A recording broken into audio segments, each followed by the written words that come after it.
So I have a question for you. I know you try to say that you're not very religious, or well, you're not religious, but so because when growing up now, your dad was like one of the pillars, I would say, in church. So was one of the people, especially in our house fellowship, right? Yeah.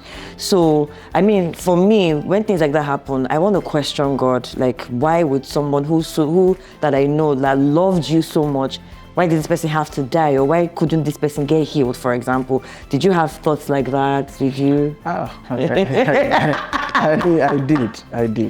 did. I mean, we grew up together, so I don't need to tell you. I was a church boy, yes. From day one. I even went to Covenant University, so you can imagine, how much of a church boy I was. But one thing about me is I've always been a curious kid. I've always asked questions. And for a long time, it took my siblings and even my parents to understand the intent behind my questions that I wasn't asking. It wasn't like I was trying to be a rebel. I just want to know, and I questioned God majorly, like never before. And one thing that for me, I find very, very disturbing about Christians in general is that, for me, I don't understand why Christians don't know that when people ask you questions, it's okay to say, I don't know, or I don't understand. And when my dad passed, before my dad even became really, really close to God, he was just a guy that goes about his business, Good guy, nice guy, He was a good guy, at least in my opinion, and to what people I know say about him. Yeah, yes. And he was a good guy. And then when he became closer to God, he was even more of a, a better guy. And he was very active in church, worked in, all the different departments. And I didn't understand why someone like that, why God would take him. And let's say God even takes him. I didn't understand why he had to suffer before dying. Like he could have just died in his sleep or something. But this guy had cancer. He was receiving treatment. He was in pain. So why? And you have terrible people all over the world still doing terrible things. And some of them, they even lead to 90s and 100s. So I was like, why? And I was looking for answers, I talked to, people, older moms, like, why? Some of them gave me, answers that they thought was okay. Some of them said they didn't know themselves, which I respected more. But I couldn't get beyond those questions, and I had to come up with an answer for myself. It's some sort of coping mechanism for me. And when I tell people about it, they kind of, you know what, maybe. And the answer I came up to is, so over the years, when I started learning more about the planetary system, the Milky Way and our universe, and I understood how small we are. If you look at our universe, the amount of planets and stars in there, it's like the grain of sand. There are other universes. There are other Milky Ways that are like the grain of sand. And we're so tiny, so tiny. Now, imagine you, Diana, you start a company in North America, for example, and you're able to grow that company into a multinational, still owned by you 100%. And over the years, you're able to grow that company into a global company, not traded in any of the stock exchange market, still owned by you 100%. Anything as far as decision making in that company, who you hire, who you fire, what company you acquire, what philanthropy work you do globally, it's up to you. Yeah. You don't owe anybody any explanation. So you're comparing that to God. Okay. 100%. You can decide to fire the entire staff force in the US, in Jamaica, anywhere. And you don't have to explain to anybody because it's owned by you 100%. You can destroy, you can do whatever it is. So for me, I'm like, if there's a God, that has to be the way it functions. And I look at how small we are in this old thing of ours. And I'm thinking, how can me, that small, with my tiny brain, be able to explain or see how whoever is responsible or whatever is responsible for this, what their plan is, or what they want to do. And for me, I find it, what's the word to use? I find it disturbing for some pastor or a Christian to be saying, oh yeah, this is what God is trying to do. You know, He's trying to test you. Come on. You don't know. And it's okay. You don't. Because if you look at everything in life as far as since we've been growing up, I mean, we know a lot of people that have passed. If you try and look at the explanation behind why they passed, why God took them, it's not consistent. Because some deaths could have been prevented. It's not consistent. You look at cases whereby someone will say, you know how Christians will always, especially in Nigeria, be like, my God would never let it happen. You know, like, do you know how special you must think you are among all humans on earth, and, you know, making claims that this guy, that his scope is beyond yours, like you're saying it will not happen. Do you know how crazy, how wild that is? True. You know, and there's no consistency to how this guy does things, which is fine. You get what I'm saying? Like, there's no consistency. So, I mean, look at people like, even men of God that are past, you know, Pastor Bimbo Olukoya, the husband, the wife he married after, the sibling, how they passed. These were great men of God. How do you explain, how do you rationalize all of that, the reason or the intent behind it? So we really know. We really can't rationale, because again, like you said, he's God. He's God. Right. And I think the mistake, or yes, like not like the mistake, it's like I said, it's okay to always ask questions. Right. But at the end of the day, you know, how the Bible says that we were made in the image and likeness of God. And at the end of the day, I always say that the Bible is the blueprint of how we live our lives. The question at the end of the day is, when you get to heaven or when you get to meet God, all of us, have you fulfilled the purpose that God has placed you on earth for? Right. Whatever that purpose is, means that you still have to go to God. So like, for example, let's say you like football, that's true. Now, if the players do not go to their coach for the coach to give them the steps on how to do, they're going to just do rubbish, right? Sure. So it's the same way, like God created us. If we don't go back to God to say, okay, this is the manual, this is the blueprint of how that you're supposed to live your life, or this is the reason why I have placed you on earth, you will just be here. All right. You will just be here. And you won't actually make any impact or make any purpose. Which, now going back to that, I'll say, irregardless, yes, he's gone, but one of the things I will say is that he made an impact, which we all know. He made an impact. His life on earth, we can look back and reflect and say, no, he did A, B, C, D, E, F, G, that we can reflect back and say, this man was a great man, irregardless. Yes. So I would say, irregardless of what had happened, yes, he was able to still somewhat fulfill God's plan and purpose for him, yes, right, on earth. Now, that being said, because again, when you say, oh, how do we know, like, we can't, we're small. Yes, you're just one minute person, but even that minute person that you think you are, right, we still have a plan and we still have a purpose. So I think the point I was trying to make is that, yeah, we all have a purpose.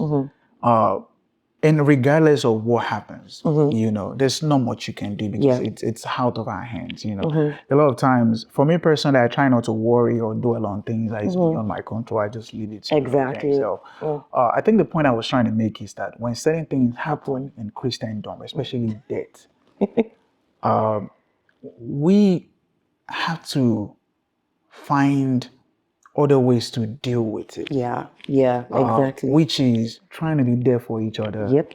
And making people talk and express themselves and find ways to deal with it, rather than just soaking it up and just go with the default statement of it is well. Of course, it's well. It is well. But yeah, so it's not easy to navigate dealing with someone you love, them just passing away, and you not understanding why, the tears, the sleepless nights, the depression you have to deal with, all of that is what I'm saying. That whenever you're in that situation, you need help. Yes. You need as many people. So question for you. Did you ever go to therapy? So for me, I didn't have to go to therapy, but I perhaps therapy would have helped even more than what I had, which was my family members. Therapy helps, and I'm not a fan of people downplaying people seeking help in that context, because you don't know what people are dealing with on a regular basis. And I always encourage friends, family, like you need to talk to someone. And I'm also going to say this: when you talk to someone, it doesn't have to always be your pastor. You understand? Because a lot of times, some of the help that we need is outside of the scripture. Yeah, we may need professional help. Professional help. Because people are dealing with a lot that, and sometimes some people might actually even need medication to be able to get past, And I always find it hilarious when I see some Christians, that are against seeking medical help or medication. Like, who gave the doctors or the pharmaceutical industry the breakthrough that we're dealing with? Don't be ignorant. Whatever it is you're going through, seek help. Yeah, very key. So now, because I don't want us to miss the fact that, so now you were able to eventually go to Nigeria. You're able to go to you're able to go to Daddy's graveside. Yes. Can you walk us through what were you feeling? What was going through your mind? What happened? It was when we're driving to Ebony. I was sweating in my hands and palms, and I was nervous. I was scared. Lots of emotions going through me, and eventually when we got there, I just I broke down. It was.